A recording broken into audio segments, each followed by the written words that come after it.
Professor Rehan Ahmad صاحب کی پہلی نشست کے لیے میں دعوت خطاب دوں گا۔ پروفیسر ریحان احمد صاحب کو جو ساہیوال سے تشریف لائے ہیں، آپ حضرت بابا جان کے مجاز بھی ہیں اور داماد بھی۔ پروفیسر ریحان احمد صاحب۔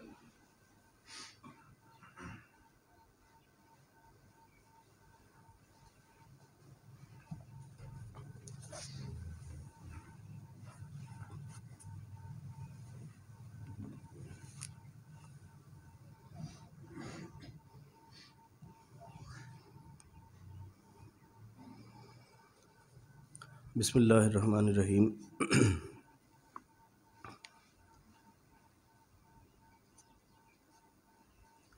سلسلہ تصوف میں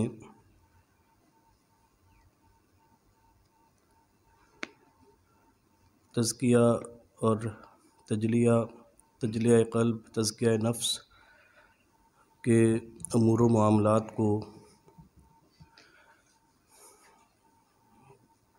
پیر اور مرید کے درمیان مکاتبت کے طرز پر مکاتبت کے بہرائی میں بہت اہمیت رہی ہے، تو اسی سلسلے میں ایک مکتوب اور پھر اس کے جواب میں لکھے ہوئے جوابات میں آپ کے سامنے پڑھنے کی سعادت حاصل کروں گا۔ عنوان اس مکتوب کا حضرت نے تصوف کی حقیقت اور اس کا طریقہ کار رکھا ہے۔ تو پہلے میں جو سوال کیا گیا ہے خط میں وہ پڑھتا ہوں، اور اس کے بعد جو حضرت کا جواب ہے وہ آپ کے سامنے پیش کروں گا۔ مکرمی، السلام علیکم ورحمۃ اللہ وبرکاتہ۔ آج کل میں روحانی سکون اور تزکیہ نفس کے لیے کسی سلسلہ ذکر سے منسلک ہونے کے بارے میں سوچ رہا ہوں۔ چند باتوں کی وضاحت درکار ہے، امید ہے کہ آپ رہنمائی فرمائیں گے۔ 1. تصوف کے مختلف سلسلوں کی شرعی حیثیت کیا ہے؟ 2. کیا ان سلسلوں میں جو مخصوص اذکار مخصوص طریقوں سے کرائے جاتے ہیں وہ سنت سے بھی ثابت ہیں یا بدعت ہیں؟ 3. قرآن و سنت سے تزکیہ نفس کا کون سا طریقہ ثابت ہے؟ کیا زمانوں کی تبدیلی سے تزکیہ نفس کے طریقے میں بھی تبدیلی کی ضرورت ہے؟ 4. تصوف کے سلسلے میں کچھ سلاسل میں سانس کے ذریعے ذکر اللہ کی کرایا جاتا ہے۔ یہ لوگ حضور صلی اللہ علیہ وآلہ وسلم اور دوسرے فوت شدہ بزرگوں سے ملاقات کرانے کا دعویٰ بھی کرتے ہیں، اس بارے میں آپ کی کیا رائے ہے؟ کیا اس سلسلہ ذکر میں شامل ہونا چاہیے؟ 5. کچھ دوستوں کا خیال ہے کہ روحانیت سے متعلق اسلامی اور غیر اسلامی سلسلوں میں کوئی فرق نہیں ہے، یہ صرف ارتکاز توجہ کا کمال ہوتا ہے، اس مقصد کے لیے کوئی طریقہ بھی اپنایا جا سکتا ہے، آپ کا کیا خیال ہے؟ جوابی لفافہ ارسال کر رہا ہوں، امید ہے جلد جواب مرحمت فرمائیں گے، والسلام۔ اب جواب جو کافی تفصیلی ہے، حضرت نے پورا احاطہ کیا ہے ان کے سوالات کو جواب میں پرونے کے لیے، وہ ملاحظہ ہو۔ محترم و مکرم، السلام علیکم ورحمۃ اللہ وبرکاتہ۔ گرامی نامہ موصول ہوا۔ تصوف اور تزکیہ نفس کے بارے میں آپ کے سوالات نظر سے گزرے۔ ان سوالات کا جواب سمجھنے کے لیے تصوف اور تزکیہ نفس سے متعلق بعض بنیادی امور کا سمجھنا ضروری ہے۔ اس لیے تصوف کی حقیقت سے متعلق اولاً تمہید تحریر کی جاتی ہے، جس کے بعد آپ کے سوالات کا جواب علیحدہ علیحدہ پیش کر دیا جائے گا۔ اللہ تعالی شانہ سمجھانے اور سمجھنے میں اخلاص نصیب فرمائے، آمین۔ اولاً یہ سمجھنا چاہیے کہ پورے دین کا مقصود نجات کاملہ اور قرب خداوندی ہے، یعنی آخرت میں بلا حساب و کتاب جنت میں داخل ہو جائے اور دنیا اور جنت میں اللہ تعالی شانہ کا زیادہ سے زیادہ قرب و دیدار نصیب ہو۔ ان دونوں باتوں کے ضمن میں حضرت نے حواشی جو لکھے ہیں، نجات کاملہ اور قرب خداوندی اور آخرت میں بلا حساب و کتاب جنت میں داخل ہو جائے۔ کل نفس ذائقۃ الموت وانما توفون اجورکم یوم القیامہ فمن زحزح عن النار وادخل الجنۃ فقد فاز وما الحیاۃ الدنیا الا متاع الغرور، کہ ہر جان کو موت کا مزہ چکھنا ہے اور تم کو تمہاری پوری پاداش قیامت ہی کے روز ملے گی، تو جو شخص جنت سے بچا لیا گیا اور جنت میں داخل کیا گیا سو پورا کامیاب وہ ہوا، اور دنیاوی زندگی تو کچھ بھی نہیں مگر صرف دھوکے کا سودا ہے۔ اور اللہ تعالیٰ کا زیادہ سے زیادہ قرب و دیدار نصیب ہو، اس کا حوالہ قرآن پاک سے وسجد واقترب، سجدہ کرو اور میرا قرب حاصل کرتے رہو۔ اس کے لیے ضروری ہے کہ پورے دین پر عمل کیا جائے اور کامل دیندار بنا جائے، شریعت کے تمام احکام کو تسلیم کیا جائے اور ان پر دل و جان سے عمل کیا جائے، چاہے شریعت کے وہ احکام انسان کے ظاہر سے متعلق ہوں یا انسان کے باطن سے متعلق ہوں، دونوں قسم کے احکامات پر عمل کرنا ضروری ہے۔ اس کے بغیر قرب خداوندی کی امید رکھنا بیکار ہے۔ حاشیے میں حضرت لکھتے ہیں کہ رسول اللہ صلی اللہ علیہ وآلہ وسلم کا فرمان ہے کہ عقل مند شخص وہ ہے جو اپنے نفس کو اپنے قابو میں رکھے اور موت کے بعد کی تیاری کرے، اور وہ شخص عاجز ہے جو خواہشات نفس کی پیروی کرتا رہے اور پھر اللہ سے امید رکھے۔ دین کے جو احکام ظاہر سے متعلق ہیں، چاہے وہ اوامر ہوں یعنی جن کا اللہ تعالیٰ نے حکم دیا جیسے نماز، روزہ، زکوٰۃ، حج، یا نواہی ہوں کہ جن سے اللہ تعالیٰ نے روکا جیسے چوری، ڈاکہ، شراب نوشی، حرام خوری وغیرہ، ان سے علم فقہ میں بحث کی جاتی ہے۔ یہ احکام کتاب اللہ، سنت رسول اللہ صلی اللہ علیہ وسلم، اجماع اور قیاس سے ثابت ہوتے ہیں۔ اور دین کے جو احکام انسان کے باطن سے متعلق ہیں، چاہے وہ اوامر ہوں کہ جن کے کرنے کا حکم اللہ تعالیٰ نے دیا، مثلا صبر، شکر، تقوی، اخلاص، رضا وغیرہ، یا نواہی ہوں جن سے اللہ تعالیٰ نے روکا جیسے تکبر، غضب، حرص، حسد، ریا وغیرہ، ان سے علم تصوف میں بحث کی جاتی ہے۔ یہ احکام بھی کتاب اللہ، سنت رسول اللہ صلی اللہ علیہ وسلم، اجماع اور قیاس ہی سے ثابت ہیں۔ اس تصوف کو سلوک اور فقہ باطن بھی کہا جاتا ہے۔ تصوف و سلوک کا مقصود، گویا تصوف کا موضوع اور اصل مقصود یہ ہے کہ مسلمان باطن کے اچھے اخلاق یعنی اخلاق حمیدہ کو اپنے اندر پیدا کرے، جنہیں پیدا کرنے اور زندگی میں جاری رکھنے کا اللہ تعالیٰ نے حکم دیا ہے۔ مثلا صبر۔ اب ہر حکم کے ساتھ حضرت نے حوالے کے طور پر آیات نوٹ کی ہیں، میں وہ ساتھ ساتھ پڑھتا ہوں۔ یا ایھا الذین آمنوا اصبروا، سورہ آل عمران کی یہ آیت ہے، اے ایمان والو صبر کرو۔ شکر، واشکروا لی ولا تکفرون، اور میرا شکر کرو اور میری ناشکری نہ کرو۔ تقوی، یا ایھا الذین آمنوا اتقوا اللہ، اے ایمان والو اللہ سے ڈرو۔ اخلاص، وما امروا الا لیعبدوا اللہ مخلصین لہ الدین حنفاء ویقیموا الصلاۃ، اور انہیں نہیں حکم دیا گیا مگر اس بات کا کہ وہ اللہ کی عبادت کریں اور اس کے لیے دین کو خالص کرتے ہوئے یکسو ہو کر۔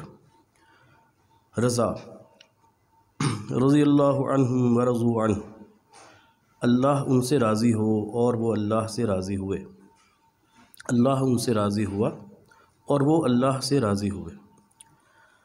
اور باطن کے برے اخلاق یعنی اخلاق رذیلہ کو اپنے اندر سے دور کرے اور ہرگز ان کے مقتضا پر عمل نہ کرے، مثلا تکبر۔ لا يدخل الجنت احد فی قلبہ مثقال حبۃ من خردل من کبر، مسلم کی روایت ہے کہ وہ شخص جنت میں داخل نہ ہوگا جس کے دل میں ذرا برابر بھی تکبر ہوگا۔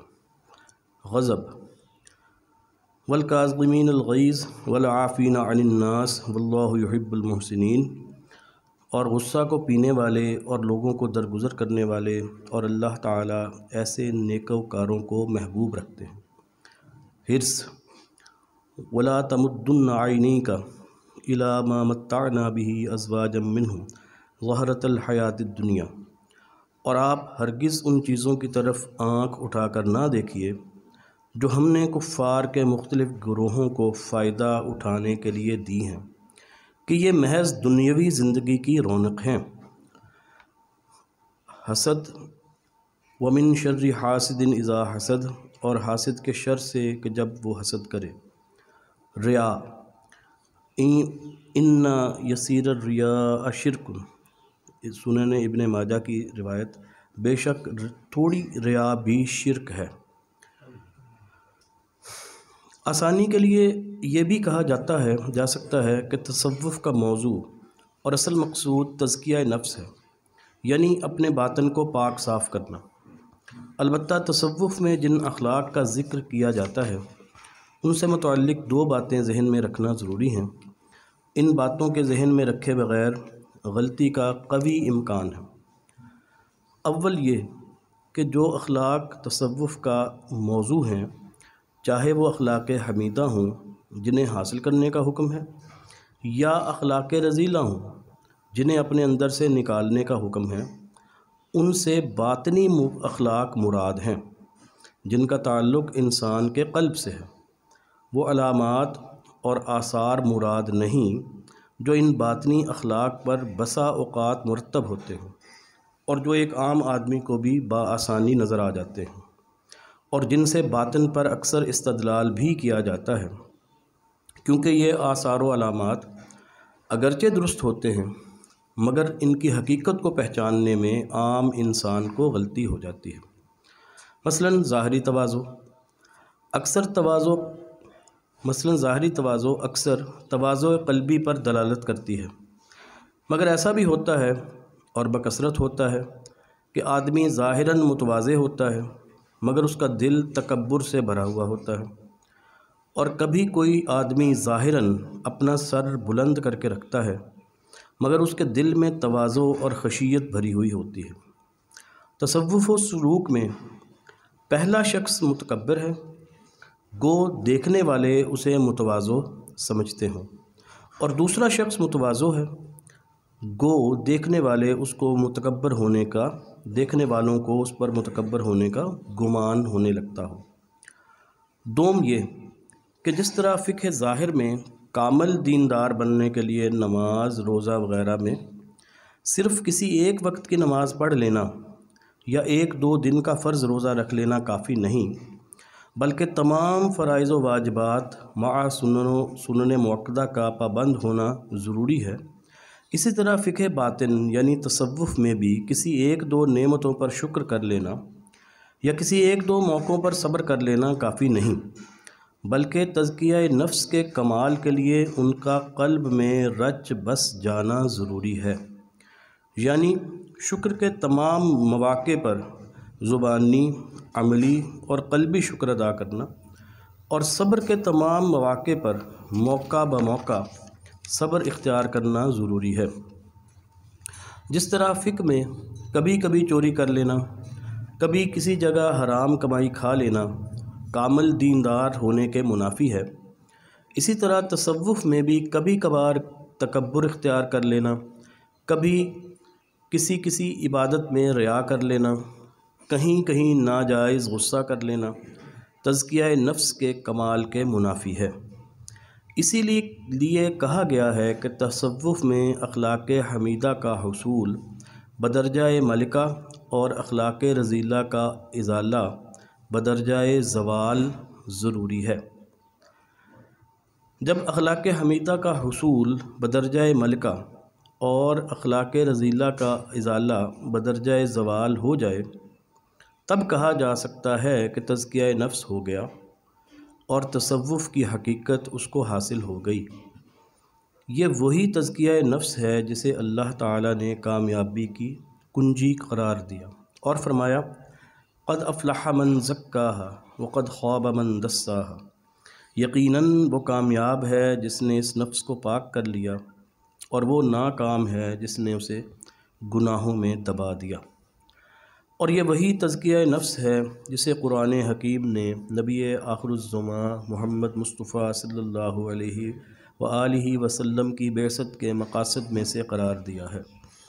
قرآن حکیم کا ارشاد ہے لقد من اللہ علی المؤمنین اذ بعث فیہم رسولا من انفسہم یتلو علیہم آیاتہ ویزکیہم ویعلمہم الکتاب والحکمہ وَإِن كَانُوا مِن قَبْلُ لَفِي ضَلَالٍ مُبِينٍ، حقیقت میں اللہ تعالیٰ نے مسلمانوں پر احسان کیا جب کہ ان میں انہی کی جنس سے ایک ایسے پیغمبر کو بھیجا کہ وہ ان لوگوں کو اللہ تعالیٰ کی آیات پڑھ پڑھ کر سناتے ہیں اور ان لوگوں کا تزکیہ کرتے رہتے ہیں اور ان کو کتاب اور حکمت کی باتیں بتلاتے رہتے ہیں، اور یقیناً یہ لوگ اس سے پہلے کھلی گمراہی میں تھے۔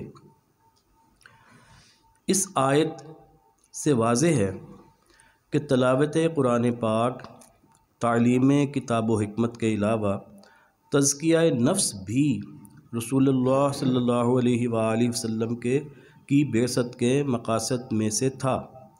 بس یہی تزکیہ نفس تصوف کا مقصود ہے۔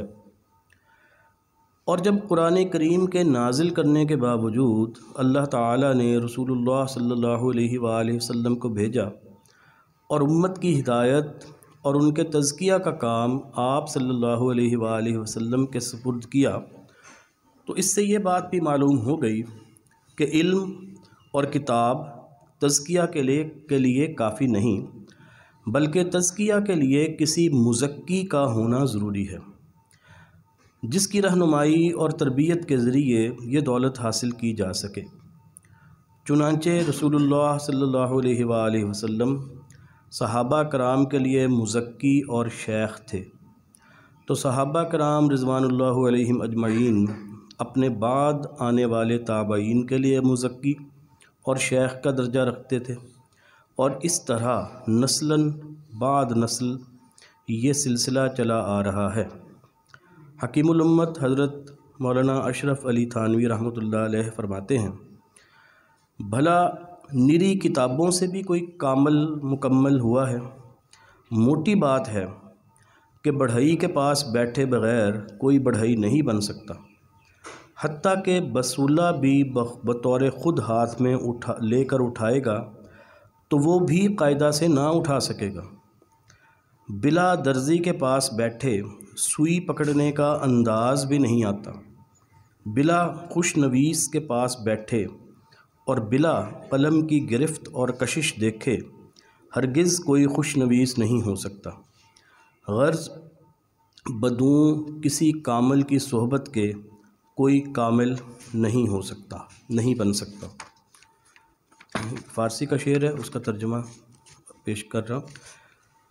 یعنی اے دل، اگر اس سفر کی خواہش ہے تو راہبر کا دامن پکڑ کر چلو، اس لیے کہ جو بھی عشق کی راہ میں بغیر رفیق کے چلا اس کی عمر گزر گئی اور وہ عشق سے آگاہ نہ ہوا۔ تزکیہ نفس کے دو طریقے۔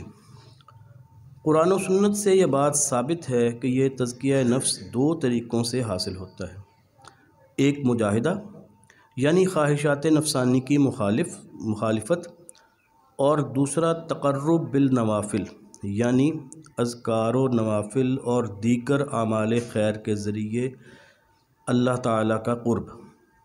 ان میں سے بھی پہلا طریقہ یعنی مجاہدہ تزکیہ نفس کے لیے اصل ہے، اور دوسرا اس کے لیے معین و مددگار ہے۔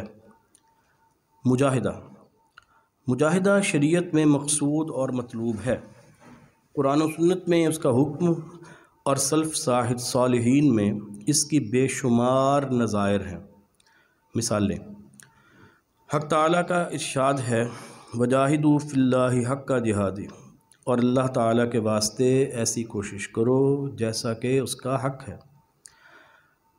ومن جاہد فانما یجاہد لنفسہ، اور جو شخص مجاہدہ کرتا ہے وہ اپنے ہی نفع کے لیے مجاہدہ کرتا ہے۔ مزید حق تعالیٰ شانہ کا ارشاد ہے والذین جاہدوا فینا لنہدینہم سبلنا وان اللہ لمع المحسنین، اور جو لوگ ہمارے واسطے مشقتیں برداشت کرتے ہیں ہم انہیں اپنے رستے ضرور دکھا دیں گے۔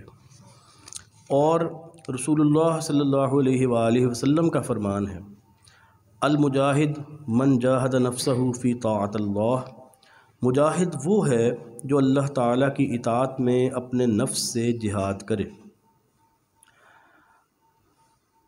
ہم جیسے ناز پروردہ لوگ اب مجاہدہ کی بات سنتے ہیں تو چونک جاتے ہیں، مگر حقیقت میں طالب سلوک کے لیے مجاہدہ لازمی ہے، خواہ وہ تصوف میں داخل ہونے کے بعد مجاہدہ کرے یا اس طریق میں داخل ہونے سے پہلے کر چکا ہو، اور خواہ مجاہدہ اپنے اختیار سے کرے یا من جانب اللہ اس پر ایسے غیر اختیاری حالات پیش آ جائیں جن سے مجاہدہ اضطراری ہو جائے، مگر مجاہدہ بہرحال ضروری ہے۔ عام طور سے یہ سمجھا جاتا ہے کہ مجاہدات اور ریاضات بعد کے صوفیاء نے تزکیہ نفس کے لیے اپنائے ہیں، مگر حقیقت میں ایسا نہیں ہے، بلکہ ان مجاہدات کا منبع خود رحمت عالم صلی اللہ علیہ وآلہ وسلم کی ذات اطہر اور صحابہ کرام رضوان اللہ علیہم اجمعین کے نفوس قدسیہ ہیں۔ اس سے قطع نظر کہ رحمت عالم صلی اللہ علیہ وآلہ وسلم نے دین کی اشاعت اور اس کی سربلندی کے لیے کیا کیا تکالیف برداشت کیں، اور صحابہ کرام رضوان اللہ علیہم اجمعین نے آپ کی اقتداء میں دین کو تھامنے اور اس کی اشاعت کے لیے کیا کیا تکالیف اٹھائیں، یہ نفوس قدسیہ اپنے تزکیہ نفس کے سلسلے میں کس قدر ہوشیار تھے اور اس کے لیے ہمہ وقت مجاہدہ کے لیے کس طرح تیار رہتے تھے، اس کا اندازہ کرنے کے لیے ان نفوس قدسیہ کے بارے میں صرف ایک روایت پیش ہے۔ حضرت حفصہ رضی اللہ تعالی عنہ فرماتی ہیں کہ رسول اللہ صلی اللہ علیہ وآلہ وسلم کا بستر جس پر آپ ہمارے گھر میں آرام فرماتے تھے ٹاٹ کا تھا، جسے ہم حضور صلی اللہ علیہ وآلہ وسلم کے لیے دوہرا کر کے بچھاتے تھے۔ آپ صلی اللہ علیہ وآلہ وسلم اس پر آرام فرماتے۔ ایک رات میں نے یہ سوچ کر کہ آپ صلی اللہ علیہ وآلہ وسلم کو زیادہ آرام ملے، بستر کو مزید دوہرا کر کے 4 تہیں کر دیں۔ جب صبح ہوئی تو آپ صلی اللہ علیہ وآلہ وسلم نے پوچھا کہ آج رات تم نے میرے لیے کیا بچھایا تھا؟ ہم نے عرض کیا کہ وہی پرانا بستر تھا، ہم نے صرف اس کی 4 تہیں کر دی تھیں۔ آپ صلی اللہ علیہ وآلہ وسلم نے فرمایا کہ اسے پہلی حالت میں کر دو، کیونکہ اس بستر کے گداز نے مجھے آج رات کی نماز سے روک دیا تھا۔ حضرت عمر رضی اللہ تعالیٰ عنہ ایک دن سیدنا ابو بکر صدیق رضی اللہ تعالیٰ عنہ کی خدمت میں حاضر ہوئے، دیکھا کہ وہ اپنی زبان کھینچ رہے ہیں۔ عرض کیا اے خلیفہ رسول اللہ آپ کی مغفرت فرمائے، یہ کیا؟ حضرت ابو بکر رضی اللہ تعالیٰ عنہ نے فرمایا کہ اس زبان نے مجھے بہت مصیبتوں میں مبتلا کیا ہے۔ سیدنا حضرت عمر فاروق رضی اللہ تعالیٰ عنہ نے ایک مرتبہ نماز کے بعد تقریر کا اعلان کیا۔ جب لوگ جمع ہو گئے تو آپ نے اللہ تعالیٰ کی حمد و ثنا کی، درود بھیجا اور پھر فرمایا کہ اے لوگو، میں نے وہ زمانہ دیکھا ہے جب میں بنی مخزوم میں اپنی خالاؤں کی بکریاں چرایا کرتا تھا، اور وہ مجھے اس کے عوض میں ایک مٹھی کھجور اور کشمش دیا کرتی تھیں، اور میں اسی سے اپنا سارا دن بسر کرتا تھا۔ وہ بھی کیا دن تھے۔ تقریر ختم ہونے کے بعد حضرت عبد الرحمن بن عوف رضی اللہ تعالیٰ عنہ نے عرض کیا کہ اے امیر المومنین، آج تو آپ نے اپنے عیب بیان کرنے کے سوا کوئی بات ہی نہیں کی۔ فرمایا، اے ابن عوف، میں تنہائی میں تھا، میرے نفس نے مجھ سے کہا کہ تو امیر المومنین ہے، مسلمانوں میں تجھ سا افضل کون ہوگا؟ تو میں نے ارادہ کیا کہ اپنے نفس کو کچلوں اور اسے سزا دوں۔ صرف ان 3 روایات سے اندازہ لگایا جا سکتا ہے کہ یہ نفوس قدسیہ اپنی ذات کے بارے میں کس قدر محتاط تھے اور اپنے اعمال اور قلوب پر کیسے نگاہ رکھتے تھے، اور اس کے لیے ہمہ وقت مجاہدہ کے لیے تیار رہتے تھے۔ سوال نمبر 2 کا جواب اب یہاں سے شروع ہوتا ہے کہ کیا ان سلسلوں میں جو مخصوص اذکار مخصوص طریقوں سے کرائے جاتے ہیں وہ سنت سے ثابت ہیں یا بدعت ہیں؟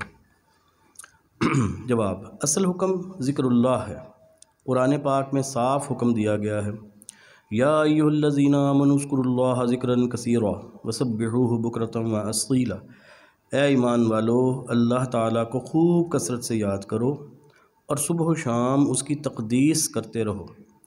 اور قرآن مجید میں عقل مند لوگوں کی صفات بیان کرتے ہوئے فرمایا گیا، الذین یذکرون اللہ قیاما وقعودا وعلی جنوبہم ویتفکرون فی خلق السماوات والارض، یہ وہ لوگ ہیں جو اللہ تعالیٰ کا ذکر کرتے رہتے ہیں، کھڑے بھی، بیٹھے بھی، لیٹے ہوئے بھی، اور آسمانوں اور زمین کے پیدا ہونے میں غور کرتے ہیں۔ اور رسول اللہ صلی اللہ علیہ وآلہ وسلم نے فرمایا، اللہ تعالیٰ کا ذکر اتنا کرو کہ لوگ تمہیں دیوانہ کہیں۔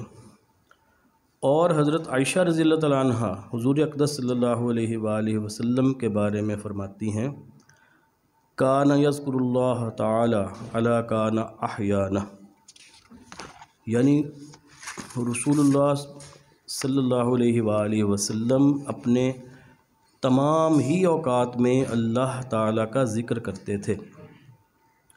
ان چند آیات اور احادیث ہی سے یہ بات واضح ہے کہ ہر حالت میں اللہ تعالیٰ کا ذکر اور اس کی یاد کا حکم دیا گیا ہے، اور رسول اللہ صلی اللہ علیہ وآلہ وسلم بھی ہر حالت میں اللہ تعالیٰ کا ذکر کرتے تھے۔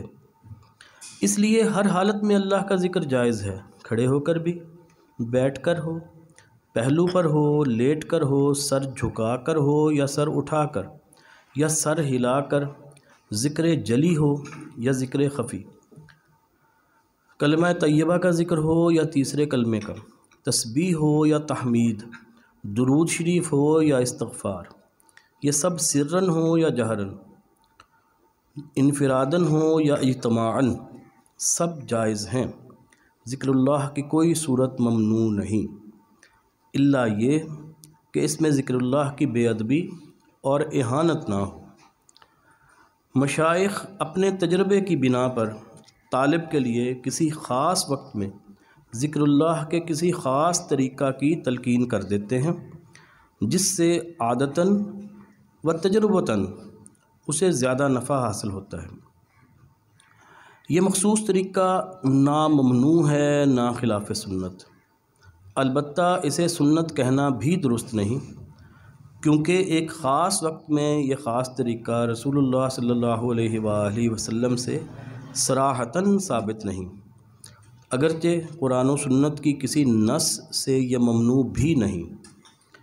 خلاصہ یہ کہ ذکر اللہ باعث ثواب ہے۔ اس کے جتنے طریقے صوفیہ کے یہاں مروج ہیں وہ اپنی ذات کے اعتبار سے جائز ہیں، انہیں سنت سمجھنا بھی غلط ہے اور انہیں مطلقاً بدعت کہنا بھی غلط ہے۔ ہاں، اگر کوئی شخص ذکر اللہ کے ان مخصوص طریقوں کو سنت سمجھے گا تو اس کے حق میں یہ بدعت ہوں گے۔ مثلا ان خاص طریقوں کو جناب رسول اللہ صلی اللہ علیہ وآلہ وسلم سے منقول سمجھے، حالانکہ وہ رسول اللہ صلی اللہ علیہ وآلہ وسلم سے منقول نہیں، یا ان میں زیادہ ثواب کا قائل ہو۔ سوال نمبر 3 کا جواب دیں۔ سوال نمبر 3 یہ تھا کہ قرآن و سنت سے تزکیہ نفس کا کون سا طریقہ ثابت ہے؟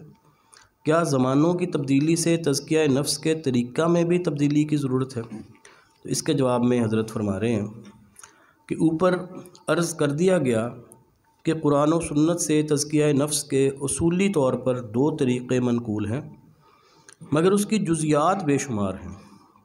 ہر دور کے محقق، مشائخ و عارفین اپنے زمانے، حالات اور اشخاص کے مطابق ان جزیات میں تقدیم، تاخیر اور تبدیلی کرتے رہتے ہیں، مگر اس کے لیے ضروری ہے کہ وہ مشائخ خود سنت مطہرہ کے پابند ہوں، بدعات سے اجتناب کرتے ہوں اور کسی قابل اعتماد شیخ سے اجازت یافتہ ہوں، تاکہ بدعات میں ابتلا اور صراط مستقیم سے انحراف کی نوبت نہ آئے، کیونکہ تقوی اور سلوک کے اس راستے کے دونوں طرف بدعات اور افراط و تفریط کے کانٹے موجود ہیں، جن سے اپنا اور اپنے مریدوں کا دامن بچانا آسان نہیں۔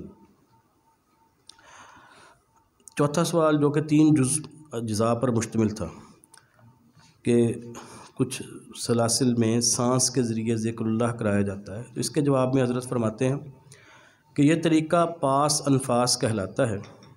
اگر اسے سنت نہ سمجھا جائے، اس طریقہ کو زیادہ ثواب والا طریقہ نہ سمجھا جائے اور اس کے نہ کرنے والے پر کوئی ملامت نہ ہو تو اس میں کوئی حرج نہیں، مگر افسوس کہ بعض طالبان سلوک اس میں غلو کرنے لگتے ہیں۔ ہوتا یہ ہے کہ ان کا شیخ ان کے ذکر کا کوئی خاص طریقہ تجویز کرتا ہے اور اس کے اختیار کرنے سے انہیں کسی قسم کا نفع ہوتا ہے، تو اب یہ حضرات اس خاص طریقہ ہی کو مقصود سمجھنے لگتے ہیں، ہر شخص کو دعوت دیتے ہیں، اور جو اللہ کا بندہ ان کے اس طریقے کو نہ اپنائے بلکہ ذکر اللہ کے دوسرے طریقوں کو اختیار کرے، اسے محروم سمجھتے ہیں اور اسے بنظر حقارت یا بنظر افسوس دیکھتے ہیں۔ پھر بعض اوقات اس سے بڑھ کر یہ غلو کیا جاتا ہے کہ اس مخصوص طریقہ کو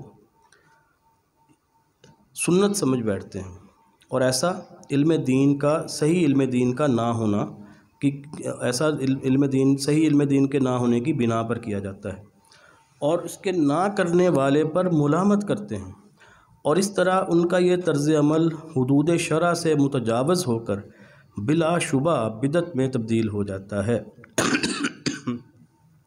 ایسے مواقع پر اس کا ترک ضروری ہو جاتا ہے۔ اس لیے عوام اور کم علم پیروں کے اس طرز عمل کو مد نظر رکھتے ہوئے آج کل محقق مشائخ اس قسم کے طریقوں کی عام حوصلہ افزائی نہیں کرتے اور اسے صرف بقدر ضرورت کسی مخصوص شخص کی حد تک محدود کرنے کو ترجیح دیتے ہیں۔ دوسرا جز تھا جی کہ یہ لوگ حضور صلی اللہ علیہ وآلہ وسلم اور دوسرے فوت شدہ بزرگوں سے ملاقات کرانے کا دعویٰ بھی کرتے ہیں۔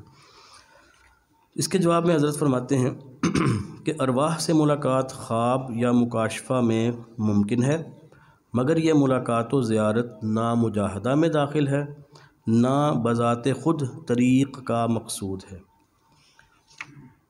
کیا اس سلسلہ ذکر میں شامل ہونا چاہیے؟ تو حضرت کا جواب ہے کہ اس کا مدار طالب کی اس سلسلہ سے مناسبت و عدم مناسبت پر ہے، نیز اس امر کا ہے کہ اس کے ذہن میں طریق کا مقصود کیا ہے۔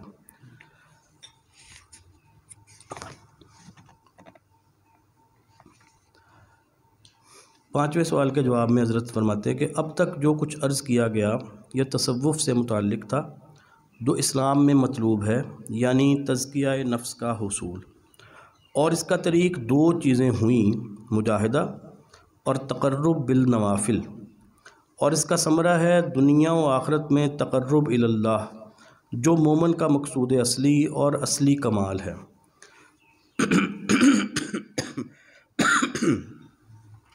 بعض لوگوں کو راہبوں، جوگیوں، بدھوں کے حالات سے شبہ لگ جاتا ہے، اور وہ یہ سمجھتے ہیں کہ یہ لوگ بھی مجاہدہ کرتے ہیں اور انہیں بھی بظاہر روحانی کمال حاصل ہو جاتا ہے، تو پھر اسلامی اور غیر اسلامی کا فرق کیا ہے؟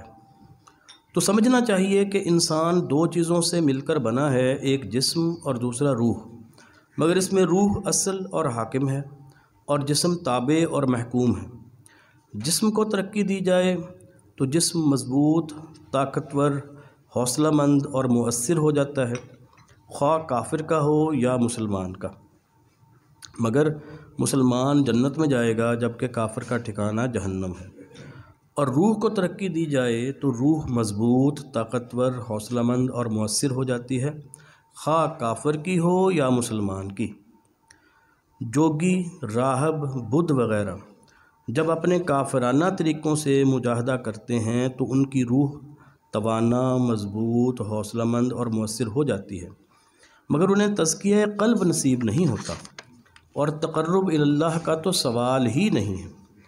اس کے برخلاف جب مومن شریعت مطہرہ کا اتباع کرتے ہوئے مجاہدہ کرتا ہے تو اس کی روح بھی توانا، حوصلہ مند اور مؤثر ہو جاتی ہے، مگر اس کے ساتھ اس کا تزکیہ قلب ہو کر اسے تقرب الی اللہ نصیب ہوتا ہے، جو مومن کی معراج ہے۔ اس کی آسان مثال گدلا آئینہ ہے، جس پر غبار اور گندگی جمی ہوئی ہو۔ اسے پاک پانی سے دھو کر صاف کیا جائے تو آئینہ چمک بھی جائے گا اور پاک صاف بھی ہوگا۔ اس کے برخلاف اگر اسی آئینہ کو پیشاب سے دھویا جائے تو آئینہ چمک تو جائے گا، مگر اس کے پاک صاف ہونے کا کوئی سوال نہیں۔ وہ چمکتا ہوا آئینہ ناپاک اور بدبودار ہی رہے گا۔ اس کے لیے پاک پانی کا استعمال کرنا ہی ضروری ہے۔ آپ کی خواہش پر یہ سطور تحریر کر دی گئی ہیں، ورنہ تصوف و سلوک کا تعلق کتابوں سے نہیں، عمل سے ہے، اور ظاہری اعمال سے نہیں بلکہ قلب مومن کے باطنی اعمال سے ہے، اور یہ باطنی اعمال کتابوں سے نہیں بلکہ کسی صاحب نسبت، حاذق، شیخ، ولی اللہ کے زیر تربیت رہ کر حاصل ہوتے ہیں، جیسا کہ اوپر عرض کر دیا گیا۔ اللہ تعالی ہم سب کو اپنا ظاہر و باطن قرآن و سنت کے مطابق بنانے کی توفیق عطا فرمائے، ہم سب کو تزکیہ نفس کی دولت نصیب فرمائے، اور اپنے فضل محض سے دنیا اور آخرت میں بعافیت اپنے قرب کی دولت سے مالا مال فرمائے۔ وآخر دعوانا ان الحمد للہ رب العالمین۔ جزاک اللہ پروفیسر ریحان احمد صاحب، بہت شکریہ۔ اب اس سیشن کے حوالے سے دوستوں کے ذہن میں اگر کچھ سوالات ہیں تو وہ ریحان صاحب سے یا